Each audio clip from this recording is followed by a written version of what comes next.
यहाँ पहला number question हो जाएगा कि निम्न में से कौन सा आरेख धनात्मक दिशा में एक समान त्वरण को प्रदर्शित करता है और संकेतों के समान अर्थ है। देखिए इसमें आंसर हो जाएगा, ये ऑप्शन हो जाएगा सही। यह जो दिया गया है आरेख यह सही हो जाएगा। चलिए आगे देख लेते हैं। यहाँ पे 2 नंबर प्रश्न है, निम्नलिखित में से किस में अधिकतम संख्या में अयुग्मित इलेक्ट्रॉन है? तो किस में हो जाएगा? ऑप्शन सी हो जाएगा, इसका सही हो जाएगा Fe2+। इसी में सबसे ज़्यादा मतलब अयुग्मित इलेक्ट्रॉन है। आगे देख लेते हैं 3 में। देखिए उलांग चाय कौन से देश में उत्पादित की जाती है? तो उलांग चाय किस देश में उत्पादित की जाती है? तो यह आपको हो जाएगा ताइवान हो जाएगा। ऑप्शन डी हो जाएगा, ताइवान में हो जाएगा। और देख लेते हैं कि मुख्यतः 4 किस्म के चाय पाई जाती है, white T, green tea, black T और उलांग टी। और यहाँ पे है कि कहवा हर्बल टी तथा ऑर्गेनिक टी भी तैयार की जाती है। ब्लैक टी यह कड़क स्वाद तथा कड़क खुशबू वाले चाय है और ग्रीन टी में 5 से 15% तक ऑक्सीडाइज किया जाता है। और ग्रीन टी एंटी एजिंग के साथ साथ एंटीऑक्सीडेंट का भी काम करती है। चाय में कैफीन पाई जाती है और भारत में चाय की खेती 1835 में असम प्रदेश में प्रारंभ हुआ। और भारत में सबसे अच्छे किस्म की चाय दार्जिलिंग में उगाई जाती है। भारत में सर्वाधिक चाय का उत्पादन असम में होता है। श्रीलंका के अर्थव्यवस्था का आधार चाय है। केन्या चाय का सबसे बड़ा निर्यातक देश है। केन्या जो है चाय का सबसे बड़ा निर्यातक देश है। और विश्व में चाय का सबसे अधिक उत्पादक चीन देश करता है और भारत दूसरे स्थान पर है। चाय की खेती के लिए उपयुक्त मिट्टी लैटेराइट मिट्टी है और चाय की खेती के लिए गर्म आर्द्र जलवायु सबसे उत्तम होती है। यहाँ पे 4 देख लीजिए, तो 4 का आंसर आपको सी हो जाएगा, हेल्पिंग वर्ब हो जाएगा। आगे देख लेते हैं यहाँ पे 5 का। तो 5 को दिए गए मानक ऑक्सीकरण विभव पर विचार करना है यहाँ पे, और निम्न में से कौन सी अभिक्रिया वास्तव में होगी? तो इसमें ऑप्शन डी हो जाएगा। यहाँ पे ऑप्शन डी सही हो जाएगा। यहाँ पे देख लेते हैं 6 नंबर में कि नाभिकीय अभिक्रिया में प्रत्येक चरण में उत्सर्जित कौन या विकिरण क्रमशः है? तो इसमें हो जाएगा ऑप्शन बी हो जाएगा, बीटा हो जाएगा, अल्फा हो जाएगा और गामा हो जाएगा। यहाँ देखिए यहाँ पे बीटा और अल्फा और गामा, यहाँ पे गामा है। तो अल्फा किरण के उत्सर्जन से परमाणु संख्या के 2 अंक की कमी होती है, जिससे नया तत्व आवर्त सारणी में 2 स्थान पीछे खिसक जाता है। बीटा किरणों के उत्सर्जन से अल्फा यहाँ पे परमाणु संख्या 1 अंक बढ़ जाता है तथा नया तत्व आवर्त सारणी में 1 स्थान आगे खिसक जाता है। और यहाँ पे देखते हैं 7 नंबर में है, यहाँ पे दिया गया है। तो यहाँ पे इसका आंसर हो जाएगा 7 का सी हो जाएगा, ऑल ऑफ एबव हो जाएगा। तो इसको देख लीजिए। और यहाँ पे देख लेते हैं 8 नंबर भी इसका देख लीजिए आप लोग, इसका आंसर डी हो जाएगा। और आगे देखते हैं 9 का देखते हैं कि सामान्यतः सर्वाधिक उपयोग में लिया जाने वाला बायो रिएक्टर है। तो कौन हो जाएगा? इसमें बी हो जाएगा, विलोडित हौज बायोस्फीयर। और इसके बारे में देख लेते हैं कि यह रिएक्टर जैव रूप से कोशिकाओं, एंजाइमों एवं एंटीबॉडी जैसे जैविक एजेंटों की खेती के लिए सबसे अधिक कार्यरत है। यह सबसे पारंपरिक बायोस्फीयर है और यह सामान्य स्केल अप, अच्छा द्रव मिश्रण तथा उचित ऑक्सीजन हस्तांतरण क्षमता वाली बायो रिएक्टर है। और यहाँ पे हो कि एयरलिफ्ट बायो रिएक्टर उद्योग में उपयोग किया जाता है और इसमें हवा के बुलबुले का उपयोग किया जाता है। और यहाँ पे 10 नंबर में हो जाएगा कि निम्नलिखित में से कौन सा मुद्रा बाजार पर उप बाजार नहीं है? तो यह कॉल मुद्रा यानी मांग मुद्रा बाजार पर उप बाजार नहीं है। आगे देख लेते हैं 11 नंबर होगा कि निम्नलिखित में से मैथिली शरण गुप्त की रचना नहीं है। तो मैथिली शरण गुप्त की रचना ऑप्शन सी जो पथिक जो है यह नहीं है। और यहाँ पे देख लेते हैं पथिक जो है यहाँ पे रामनरेश त्रिपाठी की रचना है और बाकी साकेत और भारती और पंचवटी मैथिली शरण गुप्त की रचना है। और देख लेते हैं यहाँ पे कि साकेत हो गया, जयद्रथ वध हो जाएगा, अर्जुन विसर्जन हो जाएगा और भारती, यशोधरा, पंचवटी और काबा करबला यह मैथिली शरण गुप्त की रचनाएं हैं। और रामेश्वर त्रिपाठी के देख लेते हैं, रामनरेश त्रिपाठी की अन्य रचनाएं। तो देखिए मिलन हो जाएगा, स्वप्न हो जाएगा, हंस की हिम्मत हो जाएगा और मोतीचूर के लड्डू हो जाएगा, मानसी और मोहन भोग हो जाएगा। आगे यहाँ पे कि मेरी कहानी मेरी गीत कविता संग्रह किसके द्वारा रचित है? तो यह देखिए पद्मा सचदेव के द्वारा संग्रह है। आगे है 13 नंबर, इसमें है कि निम्न में से कौन सा मूल्य अधिकार आपातकाल के समय भी निलंबित नहीं हो सकता है? तो ये देखिए जीवन की सुरक्षा का अधिकार हो जाएगा, ऑप्शन बी हो जाएगा। और इसके बारे में देख लेते हैं कि देखिए भारतीय संविधान के भाग 18 के अनुच्छेद 352 से 360 तक राष्ट्रीय आपातकाल से संबंधित और भारतीय संविधान में 3 प्रकार के आपातकाल का उल्लेख मिलता है। एक होता है राष्ट्रीय आपात जो अनुच्छेद 352 में होता है, और राज्य में राष्ट्रपति शासन अनुच्छेद 356, और वित्तीय आपात 360 है। और यहाँ राष्ट्रीय आपात लागू किया जा सकता है जब विदेशी आक्रमण हो या आंतरिक सशस्त्र विद्रोह हो, तब इसे लागू किया जाता है राष्ट्रीय आपात। और यहाँ देख लेते हैं कि राष्ट्रीय आपातकाल मूल संविधान में लागू करने के लिए प्रावधान किया गया है कि विदेशी आक्रमण या आंतरिक अशांति से ही होगा आपातकाल लागू होगा। जब देखिए यहाँ पे देखिए 44वें संविधान संशोधन द्वारा आंतरिक अशांति के स्थान पर आंतरिक सशस्त्र विद्रोह शब्द को जोड़ा गया है। और आगे यहाँ के राष्ट्रीय आपातकाल में भी अनुच्छेद 20 और 21 समाप्त नहीं किया जा सकता है। अनुच्छेद 20 में अपराधों के लिए दोष सिद्ध के संबंध में संरक्षण का वर्णन है, और अनुच्छेद 21 में है कि प्राण एवं दैहिक स्वतंत्रता का प्रावधान है, जिससे विधि द्वारा स्थापित प्रक्रिया के आधार पर ही वंचित किया जा सकता है, अन्यथा नहीं। 14 नंबर देख लेते हैं। 14 नंबर की एक यहाँ पे लेग लॉन्चेस सेल को जब 10 ओम प्रतिरोध से जोड़ते हैं तो 0.25 एम्पियर धारा प्रवाहित होती है। यदि प्रतिरोध का मान 4 ओम कर दिया जाता है तो धारा का मान 0.2 एम्पियर हो जाता है। तो लोकलेंसी सेल का आंतरिक प्रतिरोध होगा, तो इसमें हो जाएगा 2 ओम हो जाएगा। ऑप्शन सी सही हो जाएगा, 2 ओम हो जाएगा। यहाँ पे देखिए इसका संरचना दिया गया और इसके बारे में बताया गया है। और इसके बारे में देख लेते हैं थोड़ा सा कि विद्युत सेल मुख्यतः 2 प्रकार के होते हैं, प्राथमिक सेल और द्वितीयक सेल होते हैं। और प्राथमिक सेल में रासायनिक ऊर्जा को सीधे विद्युत ऊर्जा में परिवर्तित किया जाता है, और ये एक बार प्रयोग कर लेने के बाद यह बेकार हो जाता है। वोल्टेज सेल यहाँ पे लैप्लांसे सेल, डेनियल सेल, शुष्क सेल प्राथमिक सेल हैं।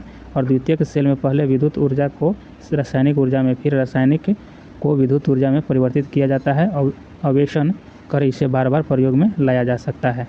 आगे यहाँ पे देख लेते हैं 15 नंबर है कि कॉलम 1 और कॉलम 2 को यहाँ पे मिलान करना है, तो इसको देख लेते हैं, थोड़ा सा छोटा कर लेते हैं। देखिए इसमें ये सही हो जाएगा, आपको ऑप्शन ये सही हो जाएगा। तो देखते हैं कि एक हो जाएगा आपको सी में जाएगा। तो यहाँ देखिए ये आपको जाएगा कि द्विविमा में वर्ग निबिड संकुचन, यह चला जाएगा आपको सी में कि उप संयोजन संख्या 4। और देख लेते हैं यहाँ पे 2 का जाएगा ये में, यानी कि यहाँ पे देखिए कि द्विविमा में षष्ठकोणीय निबिड, यह चल जाएगा त्रिकोणीय रिक्त में चला जाएगा। और 3 का जाएगा डी में जाएगा। देखिए त्रिविम में षष्ठकोणीय निबिड संकुचन, यह चला गोलोक के पैटर्न एकांतरण परत के पुनरावृत्ति होती है। और यहाँ पे जो है आपको यह जो है आपको चला जाएगा 2 में चला जाएगा, 4 जो है 2 में चला जाएगा। आगे देखते हैं यहाँ पे 16 का है कि निम्नलिखित में से कौन यूनानी कवि था, तो कौन हो जाएगा यहाँ पे होमर जो था यह यूनानी कवि था। आगे यहाँ पे देख लेते हैं इसके बारे में कि थोड़ा सा बड़ा कर लेते हैं इसको। देखिए होमर द्वारा 2 महाकाव्य इलियड और ओडिसी की रचना किया गया था। और इलियड में ट्राय राज्य की विजय और ध्वंस की कहानी है। ओडिसी में यूनानी के वीर यूलिसिस की कथा का वर्णन है। और इन दोनों महाकाव्य में यूनान के तत्कालीन सामाजिक, राजनैतिक एवं धार्मिक विषयों पर महत्वपूर्ण जानकारी मिलता है। और यहाँ पे क्विंटस एनियस को रोमन कविता का जनक कहा जाता है। और हेरोडोटस ने हिस्टोरिका नामक पुस्तक लिखी, और हेरोडोटस को इतिहास का पिता कहा जाता है या माना जाता है। आगे यहाँ पे देख लेते हैं 17 को, निम्नलिखित में से कौन सा प्राथमिक यहाँ पे प्रकूट है, तो कौन हो जाएगा, ऑप्शन डी हो जाएगा इसका। और देखिए प्रोटीन संश्लेषण को प्रारंभ करने वाला कोडोन AUG है। और प्रत्येक अमीनो अम्ल के लिए 3 क्षारकों का एक विशिष्ट अनुक्रम होता है, जिसे त्रिक या कोडोन कहते हैं, जैसे यहाँ पे देख लीजिए दिया गया है इत्यादि। चलिए आगे यहाँ पे देख लेते हैं 18 को। देखिए 18 का है कि नीचे दिए गए चित्र डैश कक्षक के आकार को दर्शाता है, तो इसमें हो जाएगा ये हो जाएगा यहाँ पे देख लीजिए ये दिया गया है, और इसको देख लीजिए संरचना जो बनाया गया है। चलिए आगे यहाँ पे देखिए 19 नंबर देखते हैं। 19 नंबर, निम्नलिखित में से कौन सा एक प्राथमिक उपभोक्ता है, तो प्राथमिक उपभोक्ता जो है आपको ऑप्शन ए हो जाएगा, बकरी हो जाएगा। और देखिए खाद्य श्रृंखला के अनुसार देखिए घास, बकरी और शेर, यह आपको खाद्य श्रृंखला बनाया गया है। पहले घास होगा, उसके बाद बकरी होगा, उसके बाद शेर हो जाएगा। तो यह उत्पादक होता है और यह प्राथमिक उपभोक्ता होता है, और द्वितीय उपभोक्ता होता है शेर। और यहाँ पे देखिए इसका पिरामिड सबसे नीचे स्तर वाला यहाँ पे उत्पादक आता है, सबसे नीचे जो रहता है वह उत्पादक होता है। देख लीजिए यहाँ पे। चलिए आगे देख लीजिए यहाँ पे देखते हैं कि उत्पादक की संख्या सबसे अधिक होती है और देखिए खाद्य पिरामिड में जैसे जैसे ऊपर जाते हैं जीवों की संख्या में कमी आती जाती है। और लिंडमान के सिद्धांत के अनुसार खाद्य पिरामिड के प्रत्येक चरण में 10% ऊर्जा का ही रूपांतरण होता है। और यहाँ पे 20 नंबर देख लेते हैं कि सूचना का संग्रह संबंधित है। तो यह हो जाएगा देखिए ऑप्शन यहाँ बी हो जाएगा कि चतुर्थ या चतुर्थक क्रियाकलाप से। और यहाँ पर चतुर्थ क्रियाकलाप अनुसंधान और विकास पर आधारित होते हैं और विशिष्टकृत ज्ञान, प्रौद्योगिकी कुशलता और प्रशासकीय सामर्थ्य से संबद्ध सेवाओं में उत्पन्न नमूने के रूप में देखे जाते हैं। और चतुर्थ क्रियाकलाप के उदाहरण जैसे सूचना का संग्रह, उत्पादन और प्रकीर्णन होगा। आगे यहाँ पर देख लेते हैं 21 नंबर का कि मुगल काल में उत्तर पश्चिम भारत का एक महत्वपूर्ण हस्तशिल्प उत्पादन और वितरण केंद्र था। तो यह हो जाएगा लाहौर, हो जाएगा ऑप्शन सी हो जाएगा। देखिए लाहौर मुगल काल में प्रशासनिक केंद्र के रूप में भी महत्वपूर्ण था और अकबर के शासनकाल में 1580 के दशक में लाहौर मुगल साम्राज्य का मुख्यालय भी था। कुतुबुद्दीन ऐबक ने लाहौर को राजधानी बनाकर शासन प्रारंभ किया था। और यहाँ पर देखिए महाराजा रणजीत सिंह ने भी लाहौर को राजधानी बनाया था। और आगे यहाँ पर देखते हैं अमृतसर की स्थापना गुरु रामदास द्वारा किया गया। और अमृतसर शहर के लिए भूमि गुरु रामदास की पुत्री को अकबर ने दिया था 500 बीघा। और भारत में मुगल सत्ता का संस्थापक बाबर था। और बाबर का जन्म 14 फरवरी 1483 ईस्वी को फरगना के एक छोटे से राज्य में हुआ था जो अब उज्बेकिस्तान में भी है। हुंडी का प्रचलन मुगल काल की व्यवस्था थी जो व्यापारिक आदान प्रदान के लिए एक प्रपत्र के रूप में होती थी। और यहाँ पे देख लेते हैं कि मुगल काल में नगदी फसलों को जिन्स ए कामिल यानी जिन्स ए आला कहा जाता था, जिसमें सबसे अधिक खेती गन्ने की होती थी और बंगाल का गन्ना सर्वश्रेष्ठ माना जाता था। भवन निर्माण में घुमावदार कोनदार और रंगीन मेहराब का इस्तेमाल मुगलकालीन वास्तुकला की पहचान है। और पित्रादुरा तकनीक मुगल वास्तुकला की अपनी पहचान है। आगे यहाँ पे देख लेते हैं 22 नंबर में है कि राज्यसभा के सेवानिवृत्ति होने वाले सदस्यों के संबंध में निम्न में से कौन सा कथन सत्य है। तो यहाँ डी हो जाएगा कि उसका कितनी भी बार पुनः मनोनयन हो सकता है। अगर सेवानिवृत्त हो गया तो फिर उसे मनोनीत कर दिया जा सकता है। यहाँ देखते हैं कि राज्यसभा के सदस्य को 6 वर्ष के लिए निर्वाचित किया जाता है। और राज्यसभा के सदस्य एक से अधिक बार निर्वाचित हो सकते हैं। राज्यसभा के सदस्य के लिए न्यूनतम आयु 30 वर्ष है। और राज्यसभा के 1/3 सदस्य प्रत्येक 2 वर्ष बाद नया चुना जाता है। और राज्य के 12 सदस्यों को राष्ट्रपति मनोनीत करते हैं जो कला, साहित्य, विज्ञान और समाज सेवा के क्षेत्र में विशिष्ट उपलब्धि हासिल कर लिया हो। भारतीय संविधान के अनुच्छेद 80 के अंतर्गत राज्य सभा का गठन किया है। और राज्यसभा जो है आपको अस्थायी सदन है। यहाँ पर देख लीजिए 23 का कि भूगोल शब्द का सर्वप्रथम प्रतिपादन किसने किया था। तो यहाँ देखिए ऑप्शन बी हो जाएगा इरेटोस्थनीज हो जाएगा। इरेटोस्थनीज भूगोल का जनक इरेटोस्थनीज को माना जाता है। और आधुनिक भूगोल का जनक अलेक्जेंडर वान हम्बोल्ट को कहा जाता है। हम्बोल्ट ने आधुनिक भूगोल का वैज्ञानिक एवं दार्शनिक आधारों का विकास किया। और कॉस्मोस हम्बोल्ट की प्रसिद्ध रचना है। और समताप रेखा को मानचित्र पर दिखाने वाले प्रथम विद्वान हम्बोल्ट थे। और विडा डी ला ब्लास ने प्रिंसिपल ऑफ ह्यूमन जियोग्राफी पुस्तक लिखी। आगे देखते हैं यहाँ पे देखिए 24 को देख लेते हैं कि केंद्र सूची के विषयों के संदर्भ में सर्वोच्च न्यायालय के क्षेत्राधिकार एवं शक्तियों को कौन विस्तृत कर सकता है। तो इसमें आपको संसद हो जाएगा। संसद को पावर है कि संविधान संशोधन करके उसका क्षेत्र में विस्तार कर सकता है। और आगे देख लेते हैं 3 सूची होता है, राज्य सूची, संघ सूची और समवर्ती सूची। और यहाँ पे देख लीजिए 25 को कि राष्ट्रीय ग्रामीण स्वास्थ्य मिशन की शुरुआत की गई थी। तो कब किया गया था। यह ग्रामीण जनसंख्या को वहनीय, विश्वसनीय तथा गुणवत्तापूर्ण स्वास्थ्य सेवाएं उपलब्ध कराने के लिए किया गया था।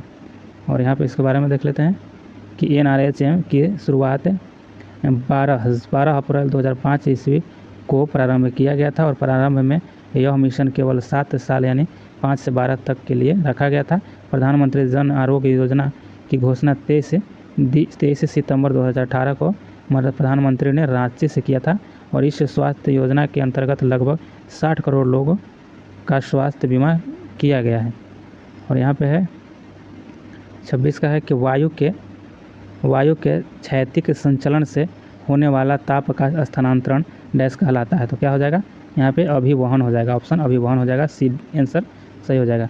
अभिवहन कोहरा स्थल एवं जल दोनों पर वायु की क्षैतिज गति द्वारा उत्पन्न होता है और स्थल पर अभिवहन कोहरा तब उत्पन्न होता है जब गर्म जलधाराएं व ठंडी जलधाराएं आपस में मिलती है।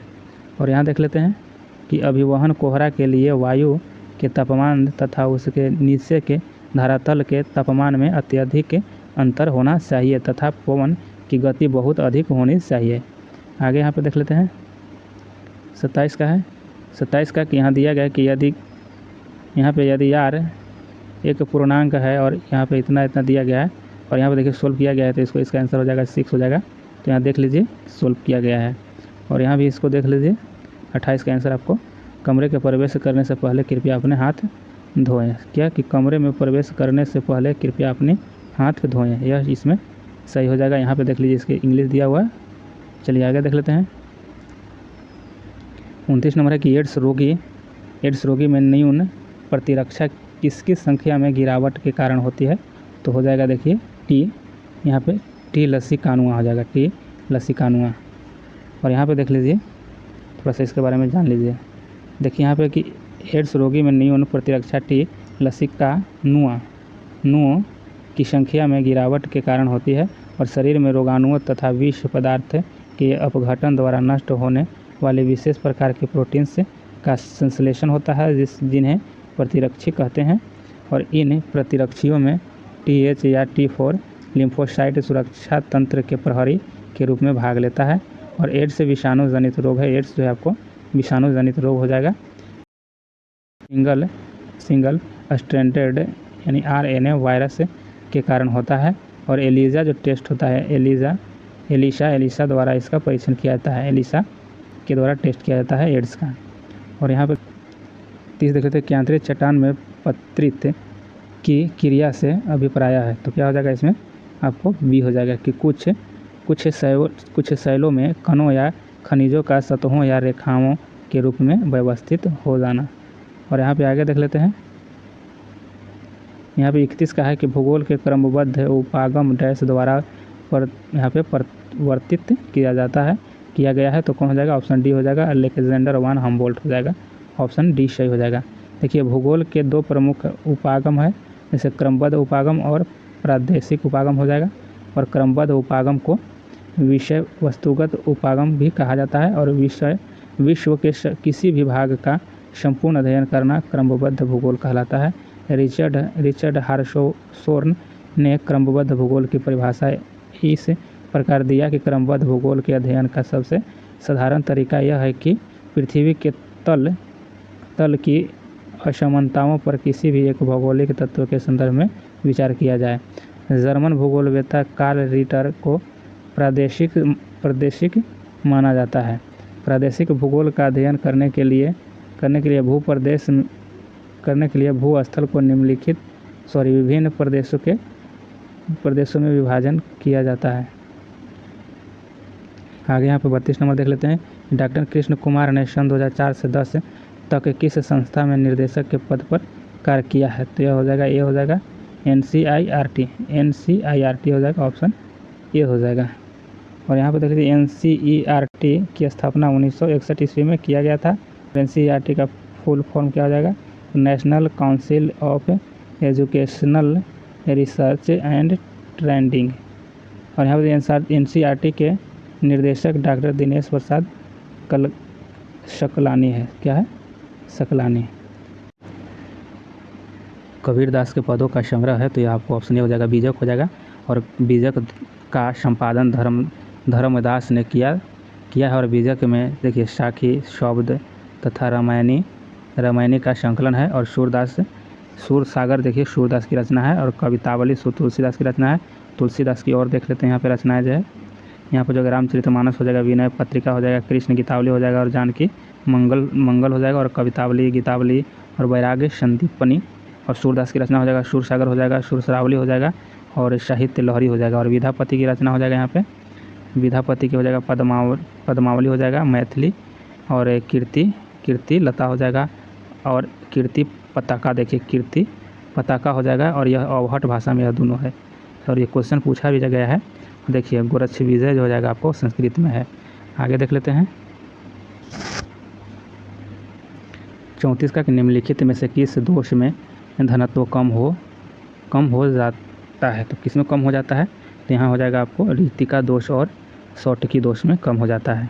यहाँ पे देख लीजिए, इसके बारे में दिया गया है, क्रिस्टलों में किसी प्रकार का कुछ दोष अवश्य पाए जाते हैं। क्रिस्टलों में जब परमाणु या विपरीत आवेशित आयन उसके समान जालक स्थलों से लुप्त हो जाते हैं तो जालक में ऋतिकाएँ उत्पन्न हो जाती है और इसे सौटिकी दोष कहते हैं। आगे यहाँ पे देख लेते हैं कि सोडियम के क्रिस्टल में कुछ Na+ आयन और सामान्य संख्या में Cl- यानी कि Cl नेगेटिव आयन अपने जालक स्थानों से लुप्त हो जाती है, जिससे जालक में रिक्तिकाएँ उत्पन्न हो जाती है। क्रिस्टलीय ठोसों में सौटिकी दोषों की संख्या अधिक होती है और उसके घनत्व में पर्याप्त कमी हो जाती है। और आगे यहाँ पे देख लेते हैं कि आयनिक ठोस में क्रिस्टल से जब कोई आयन अपने सामान्य जालक स्थल से जालक बिंदुओं के मध्य किसी अंतराकाशीय स्थल या रिक्ति में विस्थापित होती है तो यह जालक अंतराकाशीय बन जाता है और यह फ्रैंकल दोष कहलाता है। फ्रैंकल दोष से क्रिस्टलीय ठोस का घनत्व परिवर्तित रहता है। आगे यहाँ पर देख लेते हैं 35 का, रामधारी सिद्धिनकर को ज्ञानपीठ पुरस्कार उसके किस रचना के लिए मिला था। तो देखिए उर्वशी के लिए मिला था, उर्वशी के लिए। रामधारी सिद्धिनकर को साहित्य अकादमी का पुरस्कार उसकी गद्य रचना संस्कृत के 4 अध्याय पर मिला है। और यहाँ पे देख लीजिए 36 का आपको दिया हुआ है, तो इसका डी आंसर हो जाएगा, आप लोग इसे पढ़ लीजिएगा। चलिए यहाँ पे 37 को देख लेते हैं कि भारतीय संविधान के निम्न में से कौन से अनुच्छेद के अंतर्गत नागरिक अपने मौलिक अधिकारों की रक्षा के लिए उच्च न्यायालय में याचिका दायर कर सकते हैं। तो अनुच्छेद यहाँ पे 226 हो जाएगा। और यहाँ पे देख लेते हैं कि भारतीय संविधान के अनुच्छेद 32 के अंतर्गत उच्चतम न्यायालय में मौलिक अधिकार की रक्षा है तो 5 रिट जारी कर सकते हैं। 32 के तहत उच्चतम न्यायालय में और 226 के तहत उच्च न्यायालय में। देखिए उच्चतम न्यायालय को अनुच्छेद 32 के अधीन संवैधानिक उपचार का अधिकार है और संवैधानिक उपचार भारतीय संविधान के अंतिम मौलिक अधिकार है। और डॉक्टर भीमराव अम्बेडकर ने अनुच्छेद 32 को भारतीय संविधान का हृदय और आत्मा कहा है। यहाँ पे देख लेते हैं 38 का, कि एक परितंत्र में अपघटन की क्रिया को नियमित करने वाला कारक है तो कौन हो जाएगा, यहाँ पे सभी हो जाएगा, मृदा की नमी हो जाएगा, ताप और अपरदन की प्रकृति हो जाएगी। चलिए यहाँ पे देख लेते हैं कि पारिस्थितिकी वह विज्ञान है जिसके अंतर्गत समस्त जीव तथा भौतिक पर्यावरण के मध्य उसके अंतर संबंधों का अध्ययन किया जाता है। पारिस्थितिकी शब्द का प्रयोग सर्वप्रथम यहाँ पे अर्नेस्ट हैकल ने 1866 में किया था और पारिस्थितिकी तंत्र शब्द का सर्वप्रथम प्रयोग एजी टांसले द्वारा 1935 ईस्वी में किया गया था। और यूजीन ओडम के अनुसार पारिस्थितिकी प्रकृति संरचना एवं प्रकृति का अध्ययन है। और पारिस्थितिकी तंत्र की घटक अजैविक और जैविक घटक होते हैं। अजैविक घटक के भौतिक कारक होते हैं तापमान, आर्द्रता, प्रकाश, वायुमंडलीय दाब, स्थलाकृति, यह सब अजैविक हो जाएगा। और यहाँ पे देख लीजिए अजैविक घटक के कार्बनिक कारक है, यहाँ देखिए जल, वायुमंडलीय गैस, मिट्टी, खनिज, यहाँ पे चट्टान, यह सब हो जाएगा। और यहाँ पे अजैविक घटक के कार्बनिक कारक है प्रोटीन, कार्बोहाइड्रेट एवं वसा हो जाएगा। और यहाँ पे देख लेते हैं, यहाँ पे देखिए कि यदि आकृति n का एक स्रोत स्थित स्रोत से वेग v से गुजरता है और ध्वनि का वेग vs u को डॉपलर प्रभाव के कारण आवृत्ति में परिवर्तित होगा, तो यहाँ देख लीजिए ऑप्शन ये हो जाएगा। और यहाँ पे आप लोग थोड़ा इसको देख लीजिए। चलिए आगे यहाँ पे देखते हैं 40 को देखते हैं, वह लक्षण जिन पर 5 जगत वर्गीकरण आधारित था, तो इसमें कौन हो जाएगा, ऑप्शन बी हो जाएगा। कोशिका भित्ति, केंद्रक झिल्ली एवं पोषण की विधि पर इसी पर आधारित था 5 जगत वर्गीकरण। यहाँ देखते सामान्य रूप में एक के स्थान पर अनेक की प्रतिष्ठा की बहुलवाद है। और मोनेरा या प्रकाश ऊर्जा या रासायनिक क्रिया द्वारा निकली ऊर्जा का उपयोग करके कार्बन डाइऑक्साइड को अपचयित कर देते हैं और अपना भोजन बनाते हैं। उदाहरण के लिए स्पाइरिलम और क्लोरोबियम। यहाँ पर देखते प्रोकैरियोटिक प्रकृति को होने के कारण मोनेरा अत्यधिक तापमान को सहन कर सकता है और यह एक कोशिकीय होते हैं। यहाँ पर देख लेते हैं 41 को, कि निम्न में से प्रमुख बहुलवादी है तो कौन हो जाएगा, डी हो जाएगा, ऑप्शन डी होगा, लिंडसे और मेडलैंड हो जाएगा। मेटलैंड हो जाएगा, मेटलैंड। और यहाँ देखिए समान रूप से एक के स्थान पर अनेक की प्रतिष्ठा ही बहुलवाद है और प्रमुख बहुलवादी विचारक हैं लॉस्की, वर्कर, लिंडसे और यहाँ मैकाइवर, मेरी फालेट और ह्यूगो कैम्ब्र आदि हो जाएंगे। लॉस्की के शब्दों में सामुदायिक के अनेक प्रकारों में से राज्य भी एक है और अन्य समुदायों की तुलना में वह व्यक्ति भी भक्ति का उत्तराधिकारी नहीं है। और यहाँ आगे देख लेते हैं कि मेटलैंड के अनुसार राज्य भी उन्हीं समुदायों में से एक है और बहुलवादी राज्य और समाज के अंतर करते हैं और बहुलवादी ने फाशीवादी विचारों का खंडन किया है और बहुलवादी नियंत्रित राज्य सत्ता में विश्वास करते हैं। ऑस्टिन और आदि के सीमित संप्रभुता के सिद्धांत के विरुद्ध बहुलवाद एक प्रतिक्रिया है। यहाँ पे देख लीजिए, यहाँ पे दिया गया और इसको सोल्व किया हुआ है। यहाँ पे आप लोग देख लीजिए, इसका आंसर बी हो जाएगा। और यहाँ पे देख लेते हैं, इसको देखिए, यहाँ पे इसका आंसर आपको बी हो जाएगा। चलिए आगे यहाँ पे देखिए, यहाँ सोल्व किया हुआ है। यहाँ से इसे देख लीजिए आप, यहाँ से आप लोग सोल्व थोड़ा सा वीडियो रोक करके देख लीजिएगा, इसका सोल्व यहाँ किया हुआ है।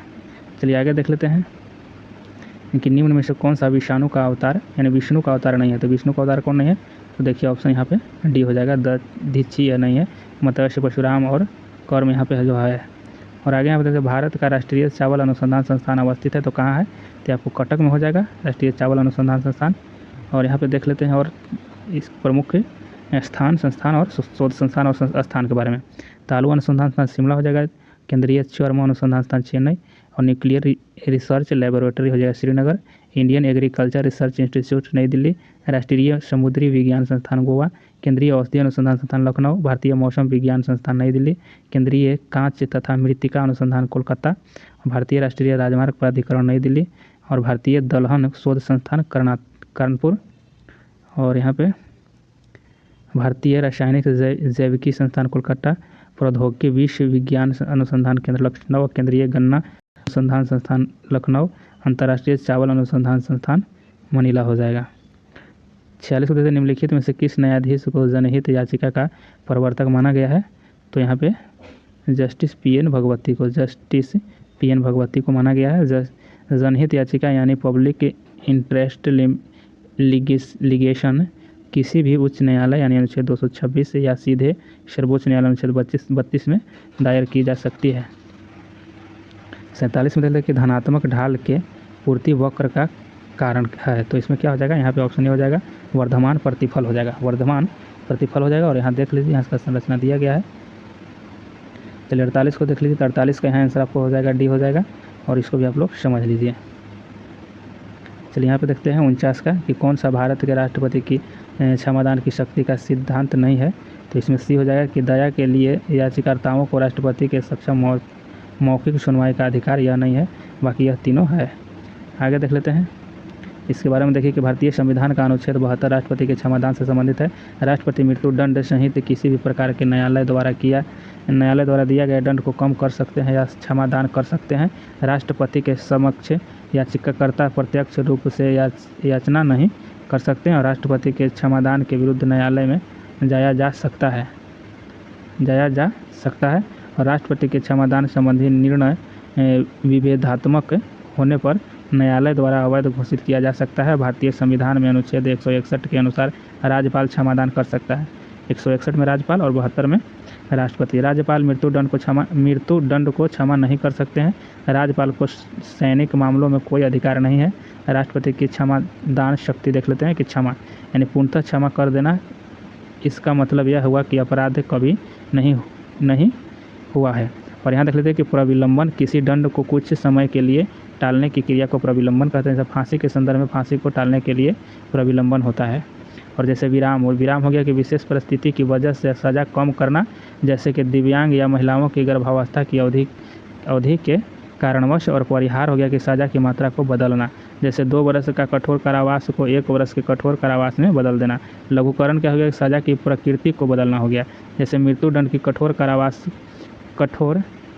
में परिवर्तित करना। जैसे मृत्युदंड पहले दिया गया था, उसको अब कारावास में कर दिया, कठोर कारावास में। यह हो गया लघुकरण हो गया। 50 को देखिए निम्नलिखित में से कौन सा यूरोप में समतावाद के उदय का प्रमुख कारण था। तो यहाँ पे देखिए रोमन साम्राज्य के पतन के पश्चात बर्बर राज्यों की स्थापना हो जाएगा। 51 को देखते कि दिल्ली में किस मुगल ने स्वयं को नियाबत एक खुदाई कहा था? तो किसने कहा था? तो देखिए बलबन कहा था। बलबन ने अपने को पृथ्वी पर ईश्वर का प्रतिनिधित्व और प्रतिच्छाया घोषित किया था। और बलबन ने यहाँ पे राजस्व सिद्धांत दिया जो दैवीय उत्पत्ति सिद्धांत से संबंधित था। बलबन का सबसे बड़ा देन सुल्तान के पद और प्रतिष्ठा को पुनः स्थापित करना। और बलबन ने नौरोज़ का त्यौहार सिजदा एवं पैबोश प्रथा को भी लागू किया। और बलबन ने रक्त और लौह की नीति का प्रतिपादन किया। इन्होंने अपने को अफरासियाब का वंशज घोषित किया। और अफरासियाब वंशज का उल्लेख फिरदौसी ने शाहनामा पुस्तक में किया। फिरदौसी का पुस्तक शाहनामा है। और बलबन ने जिल्ले इलाही यानी ईश्वर की छाया की उपाधि धारण की। और बलबन के काल में गुप्तचर विभाग का नाम बरीद ए मुमालिक तथा गुप्तचर अधिकारी के बरीद कहा जाता था। इल्तुतमिश गुलाम वंश का वास्तविक संस्थापक था। और गयासुद्दीन तुगलक प्रथम मुस्लिम शासक था जो सिंचाई के लिए नहर का निर्माण कराया। अलाउद्दीन खिलजी ने धर्म को राजनीतिक से अलग किया और ऐसा करने वाला प्रथम मुस्लिम शासक था अलाउद्दीन खिलजी। आगे देख लेते हैं। यहाँ पे देखिए 52 का, और 52 को यहाँ पे समीकरण दिया गया और इसको आंसर देख लीजिए, यहाँ पे हल किया हुआ, इसको आप लोग समझ लीजिए। आगे देख लीजिए 53 को देख लेते हैं कि अधिक संख्या वाले देशों के समूह में से कौन सी आरोही क्रम में है? तो कौन से आरोही क्रम में हो जाएगा? तो यहाँ पे हो जाएगा आपको चीन, भारत, यूएसए व इंडोनेशिया। लेकिन अभी भारत सबसे आगे हो गया है, सबसे जनसंख्या में विश्व में सबसे आगे भारत की जनसंख्या है। यहाँ पे देख लीजिए कि संयुक्त राष्ट्र जनसंख्या कोष के state of world population report 2023 के जनसंख्यिकी आंकड़ों का अनुमान है कि चीन की देख लीजिए यहाँ पे 142.57 करोड़ की तुलना में भारत की जनसंख्या 142.86 करोड़ है, यानी भारत की सबसे ज़्यादा जनसंख्या हो गई है अभी। और देखिए यूएन रिपोर्ट 2023 के अनुसार भारत की आबादी सर्वाधिक है और इंडोनेशिया विश्व का सबसे बड़ा मुस्लिम आबादी वाला देश है। और विश्व में सर्वाधिक क्षेत्रफल वाला देश रूस है। और क्षेत्रफल की दृष्टि से भारत का विश्व में 7वां स्थान है। पूर्णतः नागरिकृत देश सिंगापुर है। और भारत में जनसंख्या का महान विभाजक 1921 को माना जाता है। और 2011 की जनगणना के अनुसार भारत का लिंगानुपात 943 है। और 2011 की जनगणना के अनुसार भारत का जनघनत्व आपको 382 हो जाएगा। और 2011 की जनगणना के अनुसार अनुसूचित जनजाति का प्रतिशत आपको केंद्र शासित और राज्यों में घटते क्रम में देख लीजिए कि लक्षद्वीप में और मिजोरम और नागालैंड में यहाँ दिया गया है। और यहाँ पे देख लीजिए, यहाँ पे इसका बताया गया है, इसका आंसर आपको डी हो जाएगा। किरचॉफ का प्रथम नियम किस संरक्षण नियम से संबंधित है? तो यह हो जाएगा आपको ऑप्शन देखिए बी होगा, आवेश संरक्षण के हो जाएगा। और यहाँ पे देख लेते हैं आगे कि किरचॉफ का नियम ऊष्मा के अच्छे अवशोषक ही अच्छे उत्सर्जक होते हैं। और यह लाल कांच को उच्च ताप तक गर्म किया जाए तो यह हरी चमक देता है। और देखिए अंधेरे कमरे में एक काली और एक सफ़ेद वस्तु को सामान्य ताप पर गर्म करके रखा जाए तो काली वस्तु अधिक चमकेगी। और आगे यहाँ पे देख लेते हैं। यहाँ पे देखिए कि आप लोग को इंग्लिश दिया हुआ है, आप लोग इसको पढ़ लीजिएगा और इसका आंसर यहाँ पे डी हो जाएगा। चलिए यहाँ पे देख लीजिए 57 का निम्नलिखित में से कौन से हार्मोन आवर्त चक्र के मध्य में अपने उच्चतम स्तर को प्राप्त करते हैं? तो यहाँ एस्ट्रोजन हो जाएगा। चलिए आगे यहाँ पे देख लेते हैं। देखिए यहाँ पे इंग्लिश दिया हुआ है और यह पोयम आपको है, तो इसको आप लोग पढ़िएगा तो आपका इसमें आंसर आपको प्राप्त हो जाएगा। यहाँ पे देख लीजिए उसका आंसर सी हो जाएगा। 59 को देख लेते हैं। निम्नलिखित में से पृथ्वी की पीरियोडाइट परत है, तो इसमें कौन हो जाएगा? यहाँ पे देखिए मेंटल हो जाएगा, ऑप्शन ए सही हो जाएगा। और यहाँ देख लेते हैं कि भौतिक भूगोल के सामान्य सिद्धांत के लेखक डीके गुर्जर के अनुसार पेरियोडाइट मेंटल की ऊपरी परत में पाए जाने वाली एक चट्टान है। और यहाँ पे देख लीजिए कि पेरियोडाइट परत पृथ्वी की ऊपरी के दबाव के कारण ठोस जैसा व्यवहार करती है। और क्रस्ट देख लीजिए यहाँ पे क्रस्ट के बारे में थोड़ा कि यह पृथ्वी की सबसे ऊपरी पतली तथा बहुत भंगुर भाग है और इसकी औसत गहराई 33 किलोमीटर है। आगे यहाँ पे देख लेते हैं। यहाँ पे देखिए यहाँ पे दिया गया है और इसको आंसर हो जाएगा आपको यहाँ पे देखिए बी हो जाएगा। तो इसको आप लोग देख लीजिए यहाँ पे। चलिए आगे यहाँ देख लेते हैं। यहाँ पे देख लीजिए आप लोग, यहाँ पे इसका आंसर आपको सी हो जाएगा। और यहाँ पे आप लोग समझ लीजिए इसके बारे में जो आपको बताया गया है। चलिए 62 को देख लेते हैं कि वंशागतिकी के क्रोमोसोमवाद का सिद्धांत प्रस्तुत किया था, तो किसने किया था? तो ये आपको देख लीजिए कि शटन एवं बोबेरी ने किया था। किसने? यहाँ पर देखिए कि शटन एवं बोवेरी ने किया था। गुणसूत्रों का नाम वाल्डेयर ने किया था। गुणसूत्रों का नाम वाल्डेयर ने दिया था। और यहाँ पे देख लेते हैं, यहाँ पे देखिए 63 के निम्न में से किस यूरोपीय जाति को इंडोनेशिया में प्रभुत्व जमाने में सफलता मिली है? तो किसे मिला है? यहाँ देखिए डच को मिला है। और आगे चलिए देख लेते हैं इसके बारे में थोड़ा सा। कि 17वीं सदी की शुरुआती में दक्षिण पूर्व एशिया के मसाला बाज़ारों में प्रवेश के इरादे से डच यहाँ आए और 1605 ईस्वी में डचों ने पुर्तगालियों से अवायना छीन लिया और डचों ने मसाला द्वीप पुंज इंडोनेशिया पर अपना प्रभुत्व स्थापित कर लिया। और 1619 में डचों ने यहाँ पे देखिए बैटेविया पर अधिकार कर लिया। और बैटेविया जकार्ता का पुराना नाम है। और Dutch east India company Bharat 1602 ईस्वी में आया और 1605 ईस्वी में मछलीपट्टनम में डच भारत में प्रथम कारखाना स्थापित किया। और डच भारत में मुख्यतः सूती वस्त्र का व्यापार में रुचि लिया।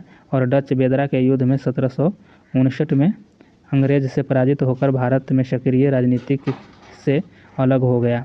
और यहाँ पे देख लेते हैं पुर्तगाली सर्वप्रथम मई 1498 ईस्वी में वास्को डी गामा नामक पुर्तगाली नाविक उत्तमाशा अंतर्द्वीप केप ऑफ गुड होप का चक्कर काटते हुए एक गुजराती व्यापारी अब्दुल मजीद की सहायता से भारत के कालीकट बंदरगाह पर पहुंचा, जहां कालीकट के हिंदू शासक जामोरिन ने उनका स्वागत किया था।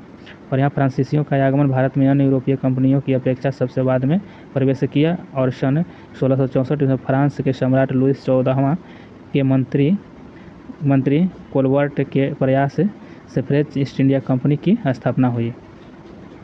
यहाँ हो जाएगा 64 और 64 का जब हल कीजिएगा तो यहाँ आंसर आपको ये हो जाएगा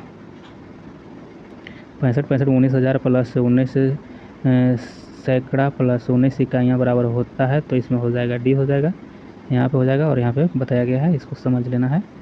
66 को देखते हैं, किस घटना में अमेरिका को द्वितीय विश्व युद्ध में शामिल कर दिया? तो यह किया था, ऑप्शन सी हो जाएगा कि पर्ल हार्बर पर जापानी सैनिक हमला। इसी वजह से अमेरिका ने यहाँ पे 7 दिसंबर 1941 को जब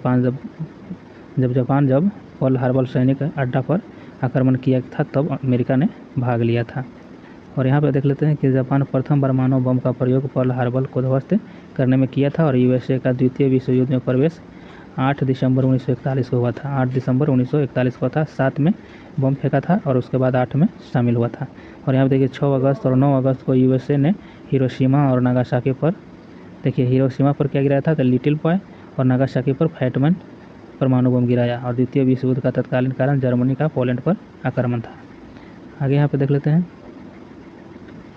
कि प्लेट विवर्तनिकी सिद्धांत के अनुसार रचनात्मक प्लेट सीमा डैश भी कहा जाता है। तो क्या हो जाएगा इसमें ए हो जाएगा ऑप्शन, अपसारी प्लेट सीमा कहा जाता है, अपसारी प्लेट सीमा कहलाता है।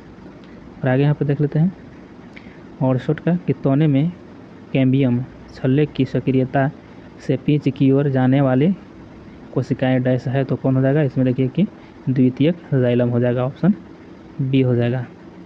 और यहाँ पे देख लेते हैं 72 का कि सखी वे मुझसे कहकर जाते, कह तो क्या मुझको वे अपनी पथ बाधा ही पाते। उपयुक्त पंक्तियाँ मैथिली शरण गुप्त की किस संरचना से उदित है? तो यह हो जाएगा आपको यशोधरा से हो जाएगा, ऑप्शन बी हो जाएगा। और मैथिली शरण गुप्त की और हो जाएगा, देखिए साकेत है, उर्मिला है और कैकेयी है इनकी और कृति। चलिए यहाँ पे देख लेते हैं 70 को कि बिहार राज्य में वर्ष 2017 से 18 में कुल कृषि शाख प्रवाह की प्राप्ति इसके लक्ष्य की तुलना में कितनी थी? तो यह हो जाएगा आपको सी है आंसर, 86% हो जाएगा। और यहाँ पे बिहार में ऋण जमा अनुपात 41% है 2021 में। और यहाँ पे देख लेते हैं, यहाँ पे देख लीजिए आप लोग, इसको पढ़िएगा और इसका आंसर ये हो जाएगा। चलिए यहाँ पे देख लेते हैं 72 को निम्न में से कौन सा संबंध सही नहीं है? तो कौन हो जाएगा? यहाँ पे ए जो है आपको सही नहीं है, बाकी यहाँ पे तीनों सही है। यहाँ पे देख लेते हैं कि भौतिक अधिशोषण में गैस के अणु ठोस के तल पर जुड़े रहते हैं। तो यह हो जाएगा डी हो जाएगा, वांडर वाल बल के द्वारा।